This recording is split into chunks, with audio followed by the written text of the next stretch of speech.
Hi, I'm Olivia, a stroke survivor and member of Bind. And hi, I'm Carrie, a stroke survivor and also a member of Bind. And today we welcome Kevin Bajan, who is a licensed professional counselor at Baylor Scott and White Rehab. Brian, saying that the way we did. We've been talking about Brian and Kevin all day. I know. So Kevin actually also served as VP on Bind's very first board. Mm-hmm. So that's a little excited stuff. He helped establish Bind. So we've got lots of questions to ask him about that. And little fun fact, Kevin has been several of our counselors in different area rehabs around the way. He is the person that taught us the unofficial game of Bind, and that is Rummy Cube. So if you haven't played, you need to play. It's been adapted for the brain injured, but we all play it and love it. So Kevin, welcome so much for being here today. Thanks for inviting me. Okay, so just so our listeners can get to know a little bit more about you, go ahead and just tell us a little about yourself. Kevin Bajan. I'm a licensed professional counselor, as you said. I've been working in neuro rehab for about 20 years, and I did some private practice counseling before that. And as you said, I've worked at a few different locations. Started off at a really tiny little neuro program in Denton Regional Medical Center when there was such a thing, and actually had been a recreation therapist at first. And as I finished my master's degree in counseling, Dr. Jacqueline Wiebe, who was one of the neuropsychologists at that time, asked me to do a couple of groups and things, and well, the rest is kind of history. So.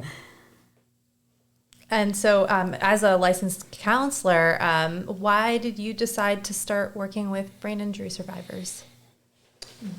Or how? Yeah, I started, I was doing, like I said, I was doing a private practice. I was doing marriage and family therapy. I was trying to get hours actually for my internship as I was finishing my degree. And they asked me to do a self-help group or a support group, and to do a little bit of adjustment counseling with a couple of the clients they had at that time. And that kind of introduced me to sort of what was going on, but it was a really unusual situation. A lot of therapies are super tactile and involved, and they touch you and they get up in your personal space. Counselors don't do that. And I got a little concerned. I'm working in a hospital setting. It's an outpatient day neuro, but still there were a lot of physical needs going on. And I called the board of counselors, the executive board, and I got a hold of the right person, I think, that day. And I was asking her, I was like, I've got this opportunity and I'd kind of like to pursue it, but I'm not entirely sure. These people have a lot of you have to help, you have to touch, you have to do these things. And I'm worried about boundaries and I don't know what the rules are. And she said, give me an example. And I said, well, probably the most serious example would be someone who needed to use the restroom and needed assistance. And she says, is there anyone else to help? And I'm like, usually yes, but the reality is it sometimes might be me. And so she said, well, what would happen if you did not help? I said, well, they'd soil themselves. And she said, we do not allow people to humiliate themselves. That's breaking an entirely different boundary. And I said, okay. I said, well, they also want me to do a lot of testing and a lot of education, and we do activities. And she said, well, that's not hard. She goes, counselors do testing. We do lots of testing, cognitive testing, mood testing. She said, if you were a vocational counselor, you'd go on job sites, you'd do assessment, you'd do coaching. If you were working in play therapy, you'd do activities and give feedback. And she said, you might even work with adolescents and do art or do other things to allow that person to express themselves. And I said, well, it sounds like you're leaving the door pretty wide open. And she said, I'm leaving the door really wide open because your job is not to make them happy. Your job is to help them have the greatest degree of self-efficacy with the least amount of intervention by you. She said, if you can get out of the way enough that they can be more independent, you're being a counselor. And I said, so all of that stuff? And she said, all of that stuff. So for 20 years, I've fallen in love with working with people recovering from these really life-changing events and then watching the amazing successes that happen constantly. It's the best job. Well, thank you for stepping through that door. Thanks. Yeah, That's exactly. wonderful. Okay, so now we're going to switch a little bit. We mentioned that you were on our original board of Bind. So how did you actually get involved with Bind? I think I know the answer, but I'm going to let you tell it. You were there in the days. Yeah, I was working with you at a small hospital in Dallas that doesn't exist anymore. And it was during the time that things were not going very well at that hospital that a few of the different therapists, which included Bind's original executive director, Valerie Gocher, our first president, Dr. Kelly Beck, myself, Deanne Smith, and Alice Petranek, and a couple of Valerie's friends from her previous life who knew things about nonprofit organizations and finances. And we started talking about, this program that Valerie observed up in Chicago, and she was just amazed by it. And so we kind of got brought into that conversation, and it took a couple of years. We were maybe a couple or 3 years in building it up before 2011 actually happened. And we're meeting around Valerie's coffee table. We were trying to come up with Bind was not the original name. We had thought of it was going to be Upper Room at one point, like the head, Upper Room. And we kept coming up with these great names, and they were stolen by other people before us.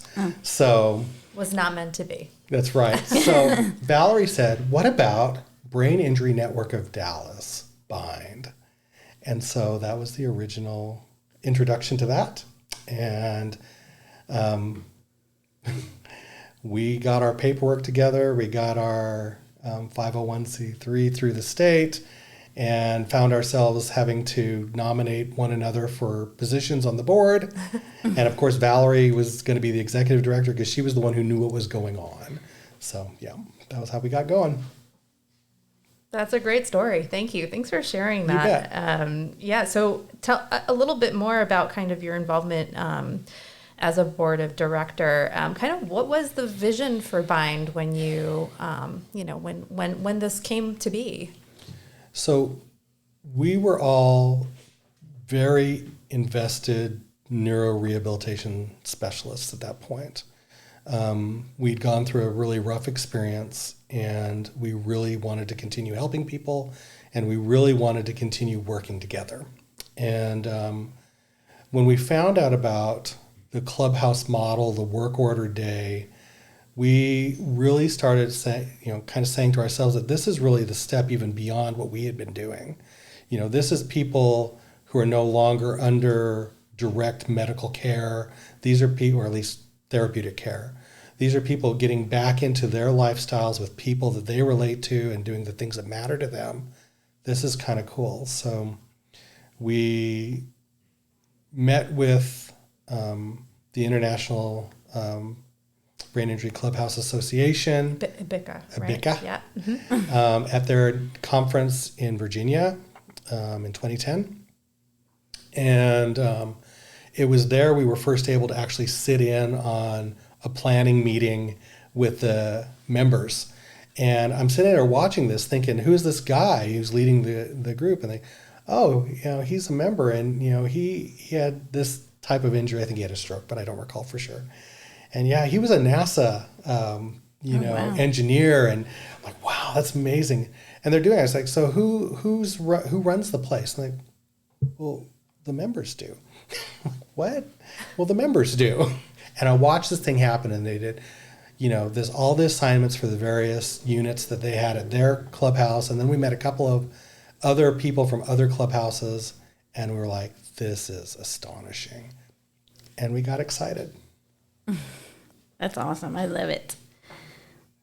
Like I said, I kind of knew all of that, but I'm going to take a quick little break here, just one little second, and remind our members to go ahead and click that like button, click that share button, click that subscribe button. As I always say, just click all the buttons. It'll be great. But okay, now back to Kevin. Yep. So So now that it's been more than 10 years, you've watched us grow from teeny tiny little clubhouse that was Right. open 1 day a week to now 5 days a week, and another clubhouse in the same city or same amazing. state. Yep. Do you feel like what y'all set out to do has been achieved? I mean, do you think the vision has been realized? That's a hard question to answer because I think, I mean, the vision is amazing. So, no, I mean, it's doing what it was supposed to do, but it's gone beyond in some really exciting ways.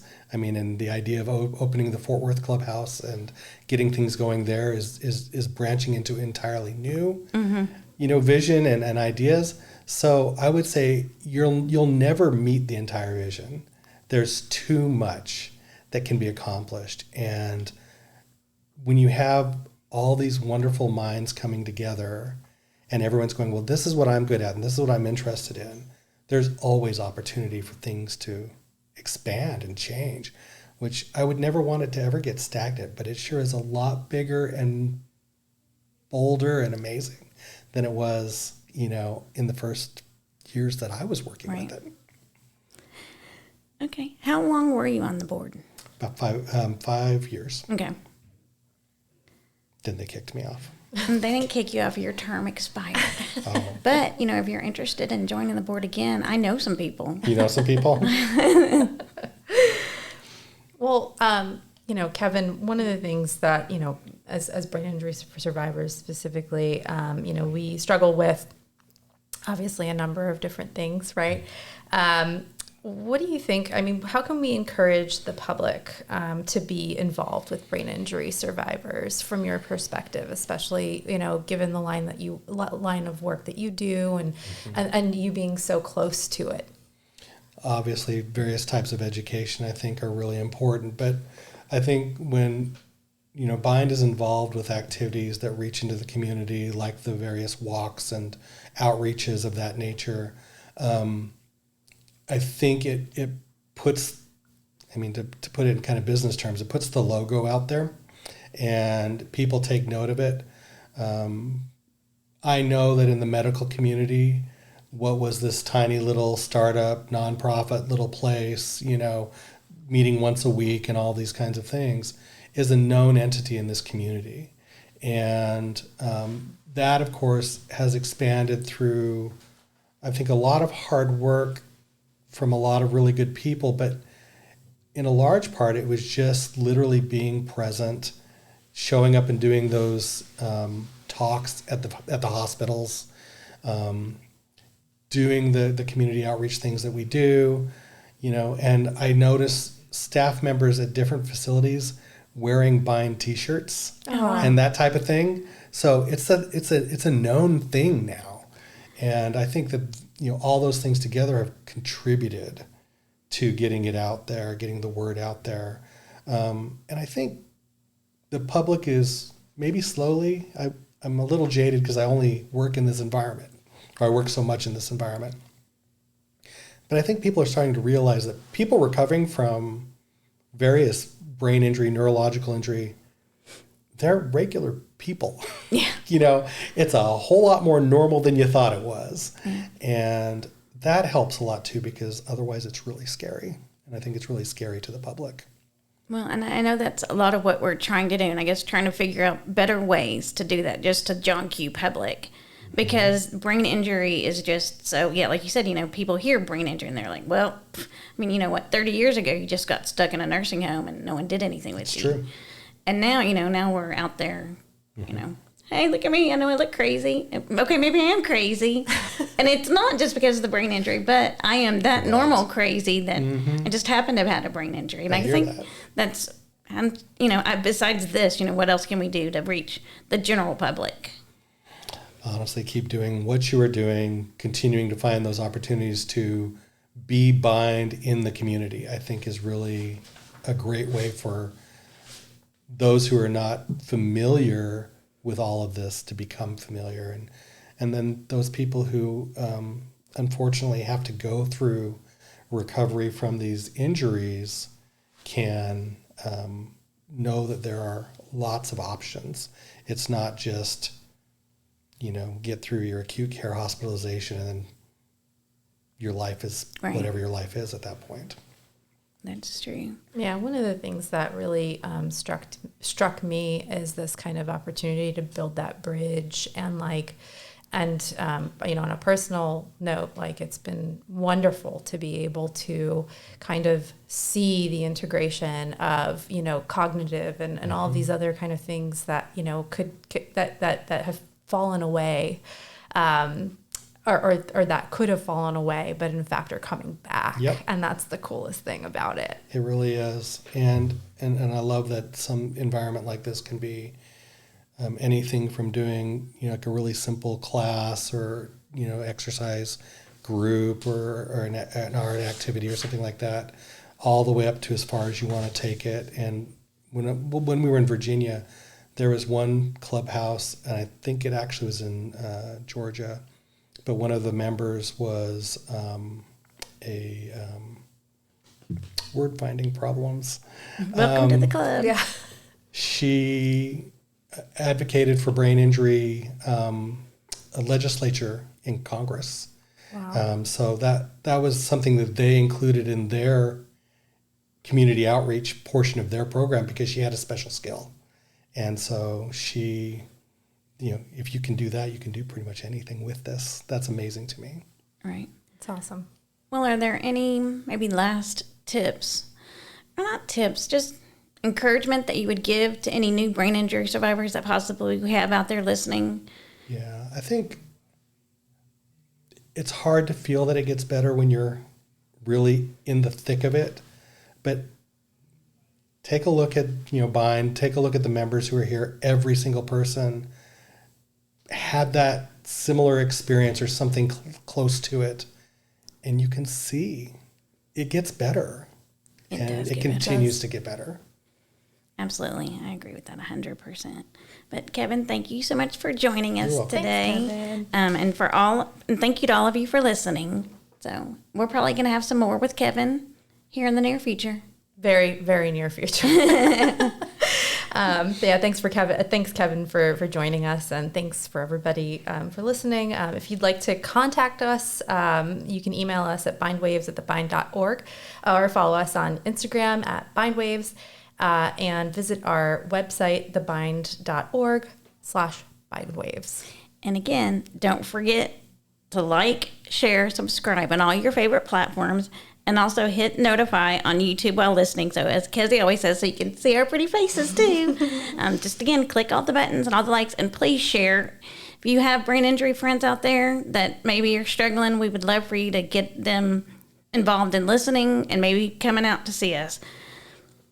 Yeah, we'd love that. And we're available. We drop our podcast drops every Thursday. So you can find all new episodes on all of your favorite platforms. So until next time. We hope you've enjoyed listening to Bind Waves and continue to support Bind and our nonprofit mission. We support brain injury survivors as they reconnect into the life, the community, and their workplace. And we couldn't do that without great listeners like you. We appreciate each and every one of you. Continue watching. Until next time. Until next time.